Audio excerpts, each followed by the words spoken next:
Assalamualaikum warahmatullahi wabarakatuh.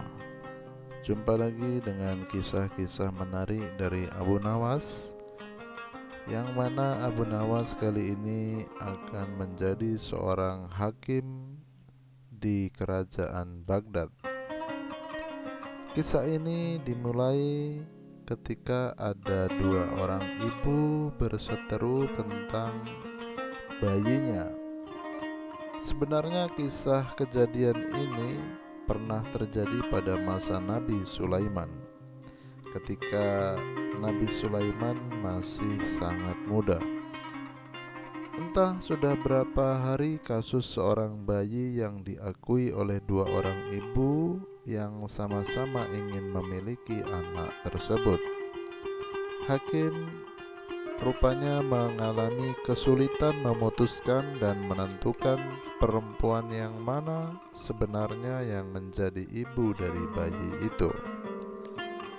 Karena kasus berlarut-larut, maka terpaksa hakim menghadap Baginda Raja untuk meminta bantuan.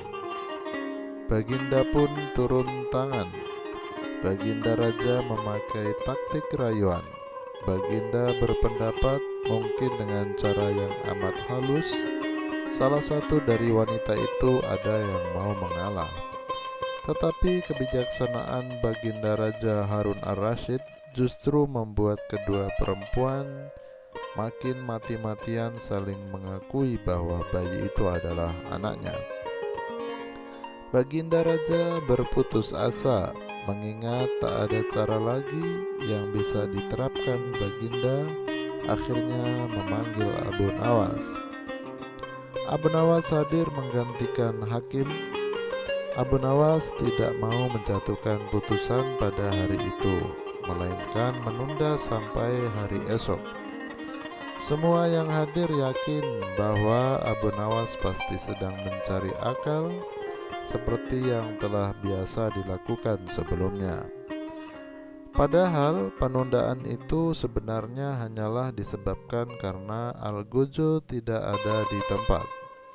Keesokan harinya sidang pengadilan diteruskan kembali. Abu Nawas memanggil Al-Gojo dengan pedang di tangan. Abu Nawas memerintahkan agar bayi tersebut diteletakkan di atas meja. "Apa yang akan engkau perbuat terhadap bayi itu, wahai Al-Gojo?" kata perempuan itu saling memandang. Kemudian Abu Nawas melanjutkan pembicaraannya. "Baiklah, sebelum saya mengambil tindakan, apakah salah satu dari kalian bersedia mengalah dan tidak menyerahkan bayi itu kepada yang memang berhak memilikinya?"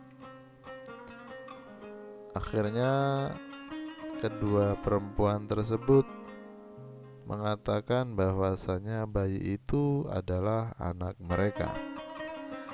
"Baiklah, kalau memang kalian sungguh-sungguh sama menginginkan anak itu dan tidak ada yang mau mengalah, maka terpaksa saya akan membelah bayi itu menjadi dua sama rata," kata Abu Nawas mengancam.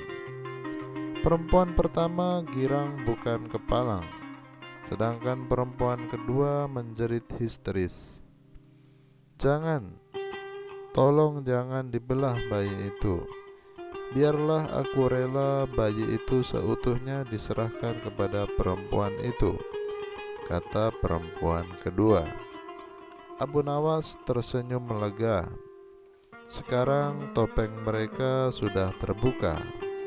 Abu Nawas segera mengambil bayi itu dan langsung menyerahkan kepada perempuan kedua.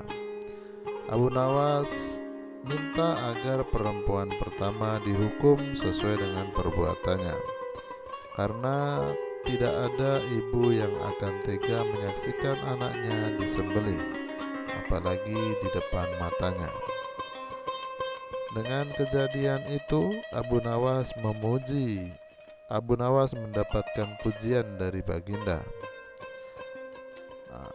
Abu Nawas kembali memberikan komentar bahwasanya Dia hanya menirukan apa yang telah diperbuat Nabi Sulaiman di saat muda. Inilah gunanya kita membaca sejarah, wahai Baginda. Baginda pun akhirnya merasa puas terhadap keputusan Abu Nawas. Dan sebagai terima kasih, lagi-lagi Baginda menawari Abu Nawas menjadi penasehat hakim kerajaan, seperti yang telah dilakukan ketika ayah Abu Nawas meninggal. Tetapi dengan bijaksana, Abu Nawas menolaknya dengan hati yang bahagia. Dia justru lebih senang menjadi rakyat biasa tanpa harus menjadi hakim di istana. Demikianlah pesan moral yang bisa diambil dari kisah ini. Anak akan menjadi buah hati sampai kapanpun. Terima kasih, dan tidak lupa kami mengingatkan agar tetap di channel ini berlangganan, sehingga kita sama-sama memberikan satu cerita di lain kesempatan. Assalamualaikum warahmatullahi wabarakatuh.